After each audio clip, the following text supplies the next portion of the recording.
everybody, Angel of Audio's MP3 here. Before we begin the video, I would like to give some trigger warnings for self-harm, abuse mentions, death mentions, and heavy angst. If any of this triggers you, I'd strongly advise you to click off the video and leave a suggestion in my posts or comments. Thank you for watching, and let's get started. Point of view. My alarm began to blare at 5 a.m. sharp. I slammed my hand down onto the alarm clock, rolling out of bed feeling like an impossible task. I knew I shouldn't have stayed up late last night. I swung my legs off the bed as I hissed slightly in pain. The cuts from last night still hurt. I never really knew how to clean wounds, did I? I grabbed my mask and head to the restroom to begin my day. I enter the restroom with a sigh as the lock clicks into place behind me on the door. I prefer waking up before Larry since he usually comes over in the morning so I can help him with his makeup. I splash my face with cold water, then begin to remove my sleeping clothes to take a shower. I step into the shower, allowing the cold water to rush over my body. I looked down at my wrists, water running pink for a second before disappearing down the drain. What would my mom think? Didn't matter. She wasn't coming back. At least that's what my dad told me.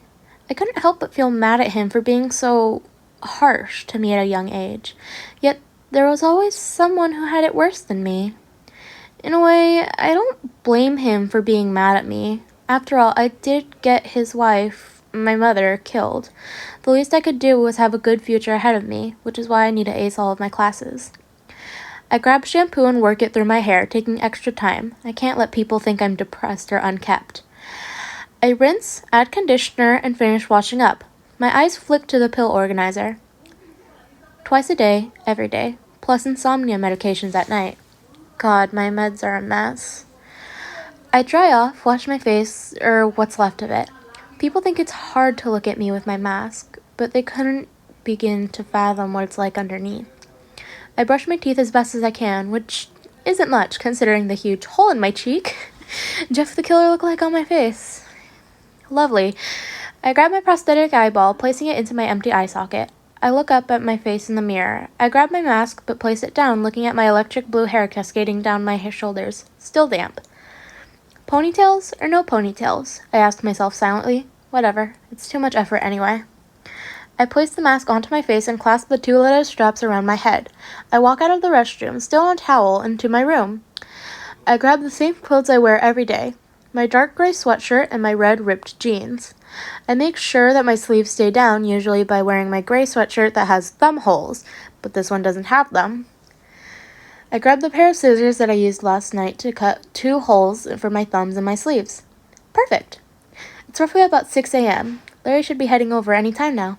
I grab my makeup bag from under my bed. Simply black eyeshadow, mascara, eyeliner, and black lipstick. I knock on the door. Must be Larry.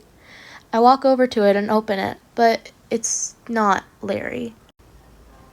Travis? He looks away. My eyes widen as I notice the huge black eye he has. Hey, he says, his hands in his pockets, almost as if he doesn't know what to do with them. What happened? I asked, my voice trembling slightly. He tenses, seemingly holding back tears. I didn't have to ask. I could tell what happened. That fucking shithead. I pulled Travis into my arms, letting him cry into my shoulder. It's okay to be weak, Travis. I never thought you were a bad person. You just need help. His fingers dig into my sweatshirt as his knuckles go white, his breathing shaking into a sob. Do you want to come inside? I asked, keeping my voice calm and welcoming. He nods slightly, pulling away to follow me to my room. I let him sit on my bed, and I sat next to him, placing my hand on his trembling one. Do you want to talk about it? Travis shakes his head. Okay. Have you eaten today? I know you have a habit of not eating. His eyes widen. He looks up at me. You noticed that? He asked, his voice trembling, almost as if he was scared of me. Yeah, I did. You never eat unless it's bologna sandwich day. I shivered slightly.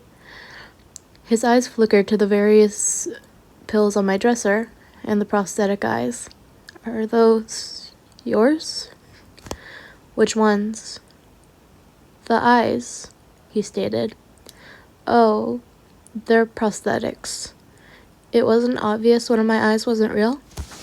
Not really, Travis says as he looks down at his hands. How did it happen? He asks cautiously. I tense up slightly. A dog mauled my face. A clear lie, but I'm good at lying, so it should be hard for him to tell the truth. That was a lie, Travis stated bluntly.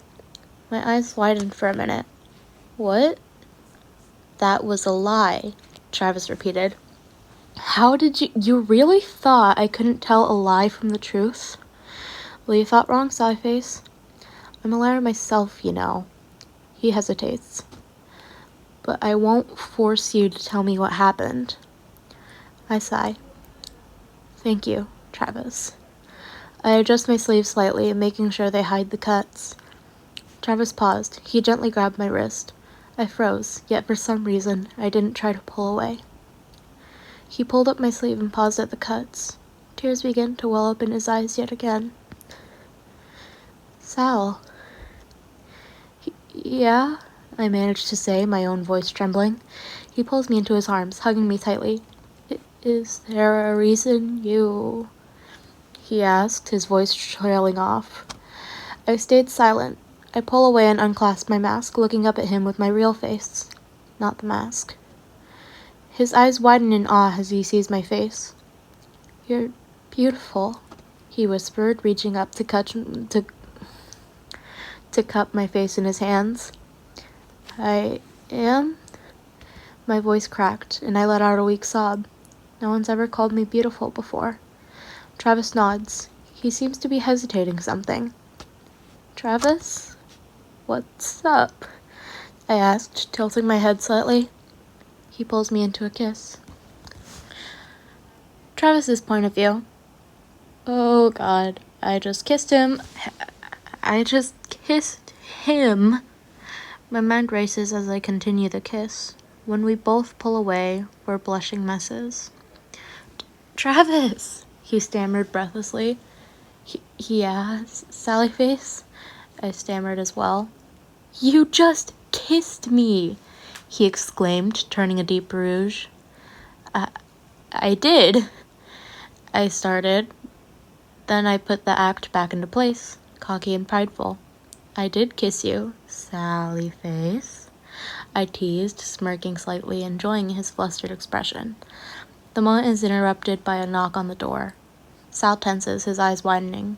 Shit, that's Leary. I stare at the beautiful, curly, electric blue-haired boy in front of me. What? Every morning, usually around 6:30, Larry comes over to my house for help with his makeup. Larry wears makeup? I asked, tilting my head. Eyeliner and eyeshadow.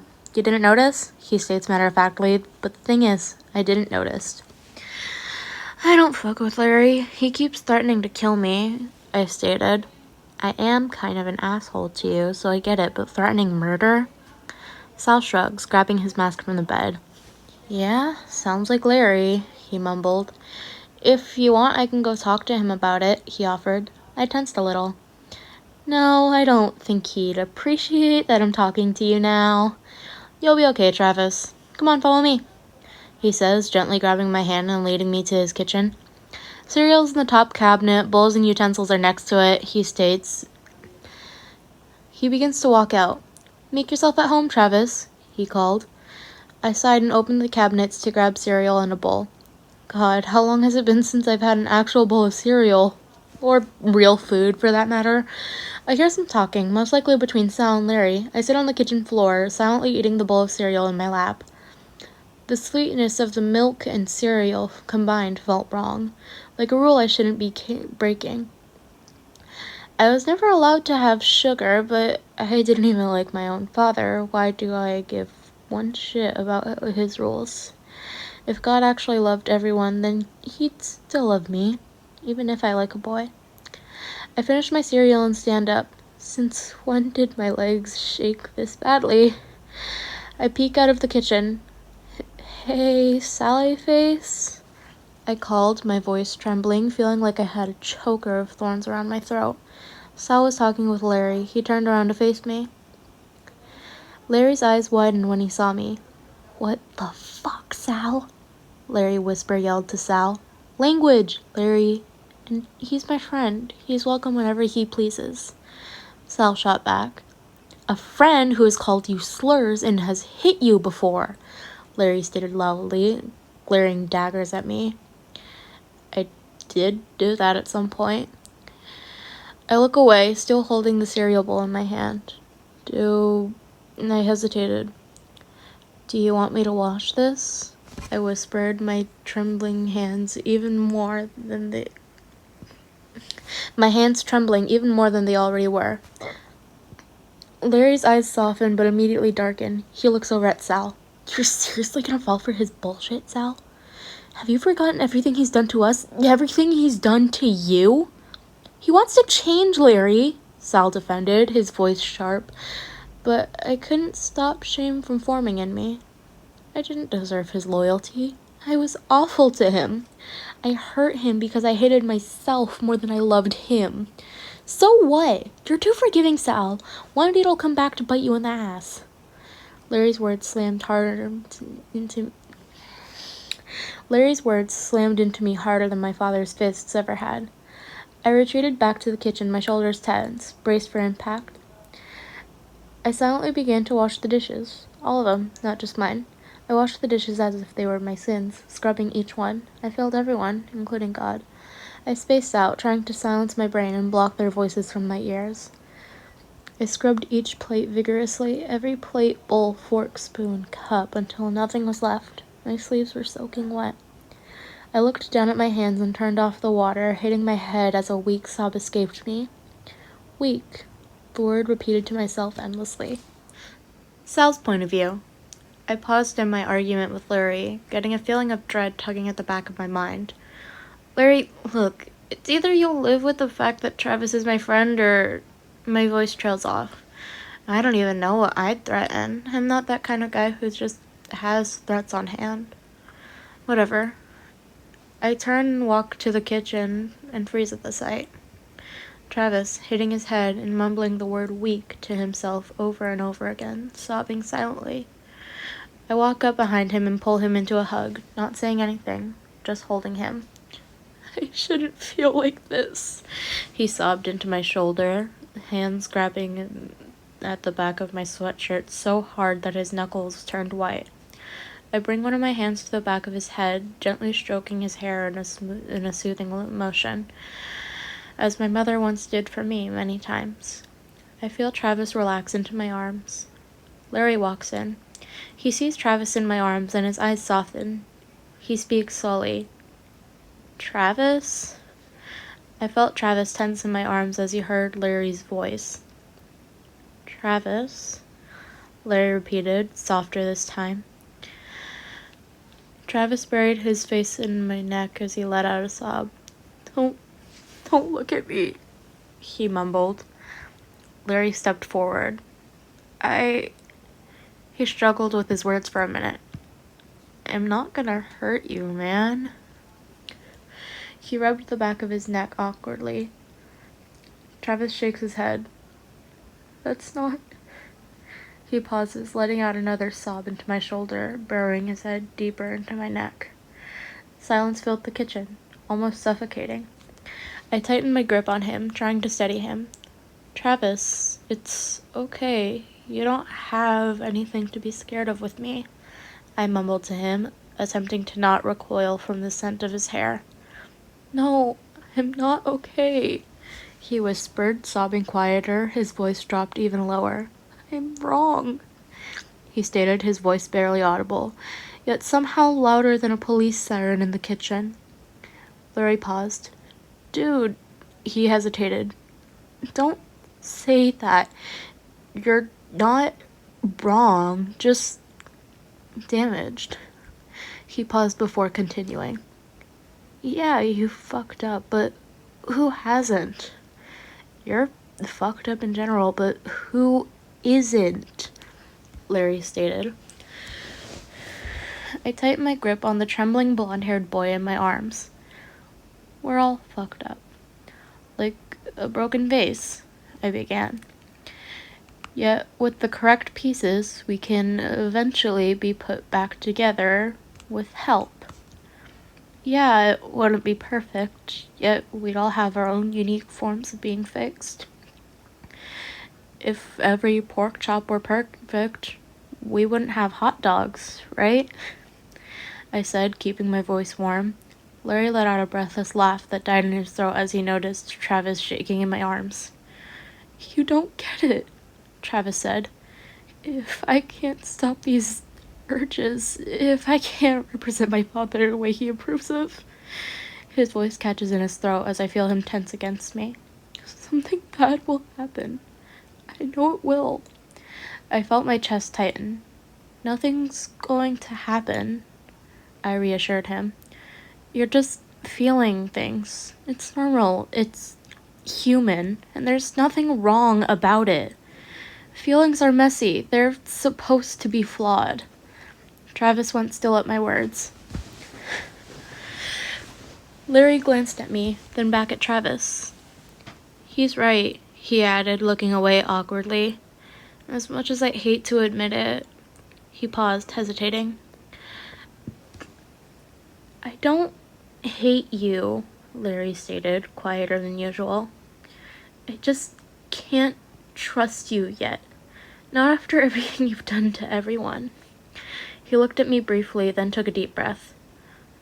I'm still learning how to forgive.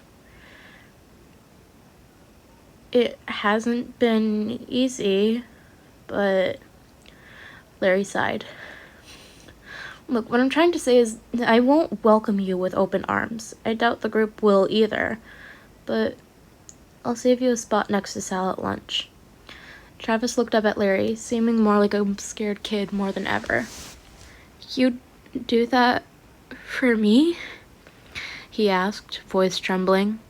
Larry hesitates. He looks away and nods. But if you call any of us weird, freaks, or any slurs... He pauses for dramatic effect and grins. I'm kicking you in the nuts. Travis laughs into my neck, looking up.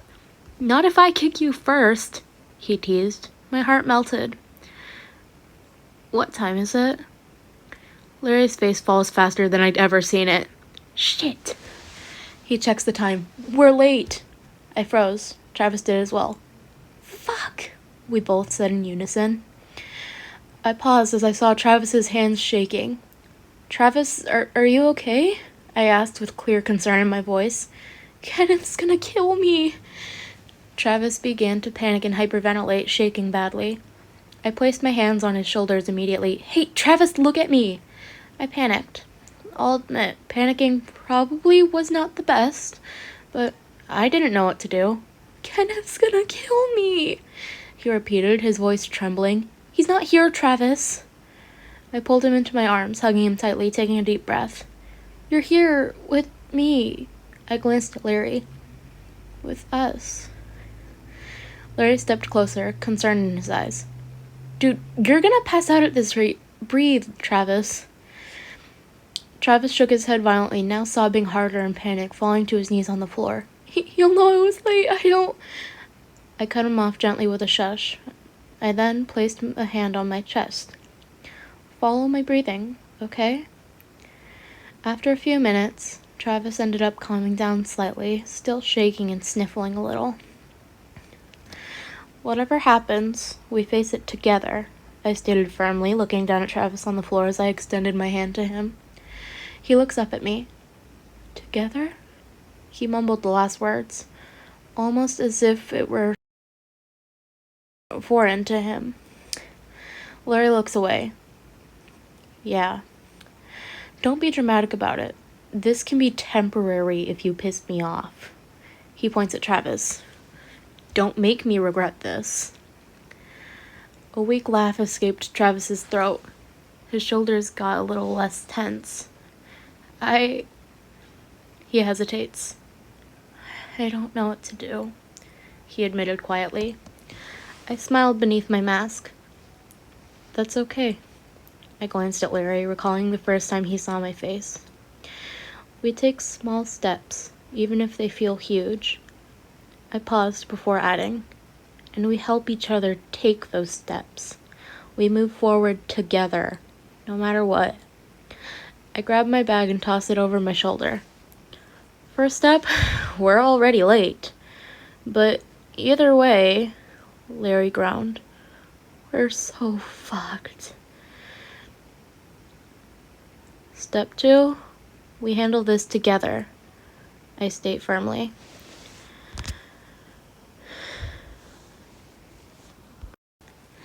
And that's all that I have for you today. This will be my video of the week. If I get any more ideas or requests, there is a slight chance that I might make the request this week and post it, but I wouldn't get your hopes up. I'd just recommend waiting until next week, or just to keep your notifications on to see if I post a new video at some point. Anyway, that's it for my videos. I hope you have a good day, and I'll see you next time.